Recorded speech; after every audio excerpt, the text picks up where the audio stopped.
কারণ এই যে প্লাস্টার করার পরে এটা যদি বাঁকা হয় এটা সারা জীবন দেখা যাবে। এটা কি রঙে সোজা করতে পারবে? জীবনও পারবে না। আর এখানে যদি গুঁড়া ব্যবহার করেন মানে শুকনো সিমেন্ট ব্যবহার করেন, বালু ব্যবহার অতিরিক্ত করেন, এটা পরে রঙের লোক কয়েকদিন পরে কাজ করতে আসবে না। পাথর একটা হাতে নিয়ে আসবে পাথর বসার জন্য। এই কনস্ট্রাকশন সেক্টরে মানে শুনতে খারাপ লাগলেও কথাটা সত্য, একবারে সবাই কাজে ফাঁকিবাজি করবে। এখন আপনি কাজ করতেছেন, আপনি বলবেন যে রডের লোকে প্রচুর বাঁকা করছে, আমি কেমনি সোজা করবো, কথাটা বলবেন না। সেম রঙের লোক যখন আসবে তখন ও ওর কাজে ফাঁকি দেওয়ার জন্য পাথর এক জায়গায় ঘষবে কম।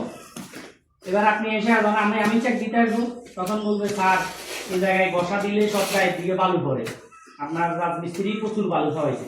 কথাটা যখন আমারে বলবে তখন আমার কাছে কেমন লাগবে? যখন পার্টির কাছে বলবে মানে বাড়ির মালিকের কাছে বলবে কি মনে করবে? তার মানে আপনারা খারাপ কাজ করছেন। তাহলে সে কিন্তু তারটা বলে ফাঁকি মানে পার পেয়ে গেছে। তাহলে সে চুরি করার সামনে আপনার নামে যে কোনো একটা মিথ্যা কথা বলে দিচ্ছে। এই জন্য বলছি যে কাজে এই বিষয়গুলো খেয়াল করুন, ঠিক আছে?